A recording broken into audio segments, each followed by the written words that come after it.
All right, so today we're going to do a deep dive into something pretty wild. Crypto, U.S. policy, and how it could all come crashing together. Picture this, right? The U.S. going all in on crypto. Maybe even, like, holding Bitcoin as a national asset. That's the kind of future Donald Trump is talking about. He even calls himself America's first crypto president, which, well, that's a whole other thing. Anyway, it all comes to a head at this White House Crypto Summit, March 7th, 2025. Mark your calendars. So whether you're a Bitcoin OG or just figuring out what a blockchain is, this deep dive is your cheat sheet to understanding what's going on and why it matters. It really is something. The way he's using that America's first crypto president line Yeah. definitely grabs your attention. You got to look past the slogans.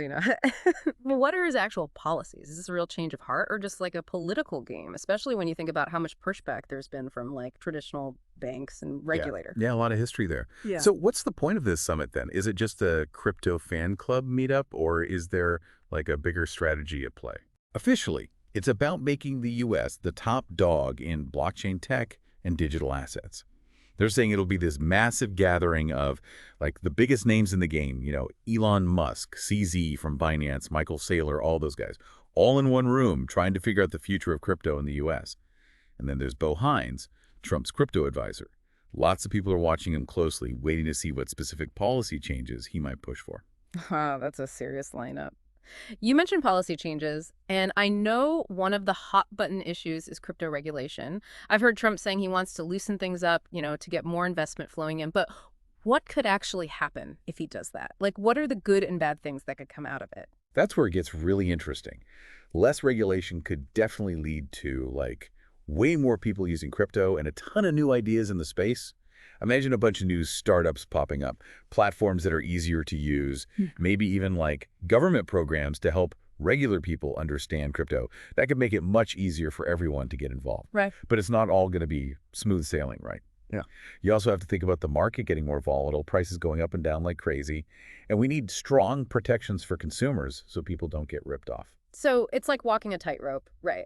Trying to get growth, but also keep things stable and protect people. Okay, that makes sense. Now, let's talk about something even more out there. States holding Bitcoin in their reserves. Is that even possible? And if it happened, what kind of impact could it have? It would be totally unheard of, that's for sure. Think about it. If states start hoarding Bitcoin, it basically says it's a legit way to store value. Like on a national level. Right. And that could have a huge ripple effect globally. It might even like challenge the U.S. dollar's dominance. It's kind of like when countries started using gold reserves. Yeah. This could be a similar turning point, changing how we see value and stability in the whole financial system. I see why people are calling this a potential turning point for the crypto world. But there's another piece of the puzzle that I find super interesting. CBDCs, central bank digital currencies. How do you think Trump's policies and what comes out of this summit will affect CBDCs, especially with all the worries about privacy and stuff? That's a huge question. I mean, CBDCs could have some good points, like maybe more people could access financial services and transactions could be faster. But, and this is a big but, they also bring up some serious red flags about privacy and the government having too much control. Think about it. If all your transactions are digital and in one central place, how much would the government know about what you're doing with your money? Yeah, that is a little creepy. It seems like the summit is bringing all these fears to the surface, making us face these questions head on. It's not just about the tech itself anymore. It's about like what happens to freedom and privacy in a digital world. Exactly. That's what makes this summit so important. We're not just talking about abstract ideas. We're talking about stuff that could affect everyone, from everyday investors to entire economies. Okay, so we've set the scene. The players, the risks, the potential for things to get better or totally messed up. But what does it all mean for you, the listener? How can you make sense of all this craziness? And maybe even like find opportunities or at least avoid the pitfalls. That's what we're going to unpack in the next part of our deep dive. Okay, so let's bring it back down to earth a bit. What does all this mean for you, the listener? The decisions made at the top always end up affecting us regular folks. Right. It's easy to get caught up in the big picture stuff. But at the end of the day, it's about how this could hit our wallets, our investments, even our like online lives. So let's say I'm someone who's, heard about crypto for ages, but never really knew where to even start. Could this summit and all the changes it might bring be the thing that finally gets me into crypto?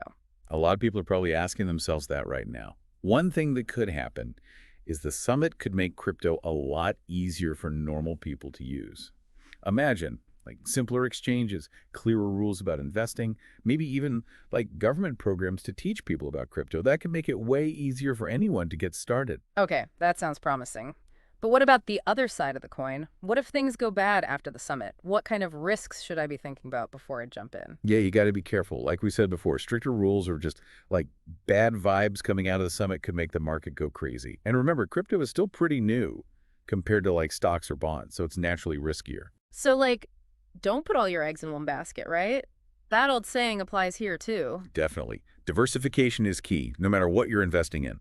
Do your research, understand the risks, and only invest what you can afford to lose. Seriously. Solid advice for anyone just getting into crypto.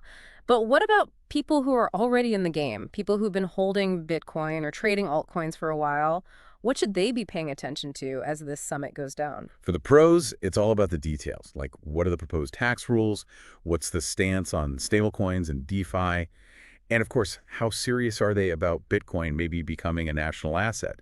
Those are the things that could really change their portfolios and how they invest. Sounds like there's a lot for both newbies and veterans to keep an eye on. This isn't just a one-off event. It could really change the whole game in the long run. Absolutely. This summit isn't just politics. It could be a turning point for the whole crypto world. We've talked a lot about the potential impacts, but there's one question that keeps bugging me. Is it realistic to think Trump can actually pull off this crypto nation thing? Or is it just like campaign talk to appeal to certain voters? That's the million-dollar question, right? Don't forget, Trump is known for making big promises, Right. and not all of them have, actually happened. So a little skepticism is probably a good thing. So how do we figure out what's real and what's just hype? What should we be looking for to see if he's actually committed? Actions speak louder than words, right? Look past the headlines and see what actual policies he's proposing. How is he putting money towards crypto innovation? Is he actually talking to the important people in the industry? Those are the things that show how serious he really is. It's not about talk, it's about action. Makes sense. That brings me to a question for everyone listening.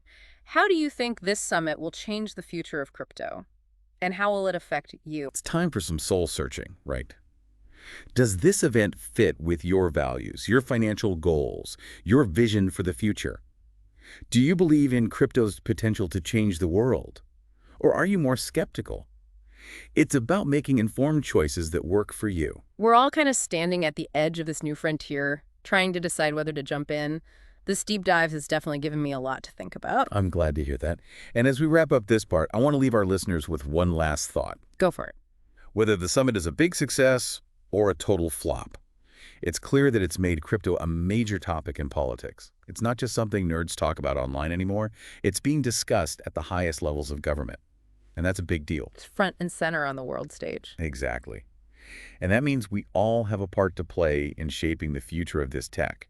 Whether you choose to invest or advocate for it, or just stay informed, your perspective matters. That's a really empowering message. It's not just about Bitcoin prices or regulations. It's about the future of finance, technology, and how we live in the digital world. You got it. This conversation is just getting started, and it's one we all need to be a part of. Now, let's zoom out a bit and explore some of the bigger long-term effects of this potential shift. So we've talked about Trump's big crypto plans and what it could mean for like regular investors. But now I want to zoom out even more. What kind of lasting impact could this summit have? Like, what could the world look like in 10, 20 years if this whole crypto thing really takes off? That's where it gets really mind-blowing. It's like we're on the verge of something totally new. And this summit could be what pushes us over the edge. One possibility is that it completely changes how governments see and deal with crypto. Instead of being suspicious and trying to shut it down, they might actually start working with it. So like instead of trying to control crypto or kill it off, they might actually see its potential. How would that even work? Well, imagine governments using blockchain tech to make their own operations more transparent and accountable. Think about things like more efficient financial systems, better voting systems, even new ways to give citizens secure digital IDs. And those are just a few examples. It's almost like a whole new way of thinking about the role of government in this digital age. And it's not just governments, right? Businesses and regular people could start using crypto like crazy too. Exactly. We could see a ton of new uses for crypto popping up everywhere, from decentralized finance and supply chains to digital art and collectibles. The possibilities are huge. And this summit could be the thing that kickstarts a whole new digital economy. It's a pretty exciting idea, but are we getting a little carried away here? Even if the summit goes well, there are going to be challenges, right? Of course, no tech revolution happens overnight. There will be bumps in the road, and there are real concerns about potential downsides. But even if the immediate impact isn't as huge as some people are saying, this summit has already done something really important. It's put crypto on everyone's radar. It's not some niche thing that people can just ignore anymore. It's a major player on the world stage. Exactly. And that means we all have a responsibility to be part of this conversation Yeah. and help shape the future of this technology. Whether you're a politician, a business leader, or just someone who's curious about crypto, your voice matters. So, as we wrap up this deep dive, I want to leave our listeners with one final question to think about. We've talked about all the good stuff that could happen, but what about the potential downsides? What if this push towards a crypto-centric world comes at the cost of our privacy, security, or even our freedom? That's a question we all need to be asking. Like any powerful technology, crypto can be used for good or bad. It's up to all of us to be aware of the risks and to push for responsible development and regulation.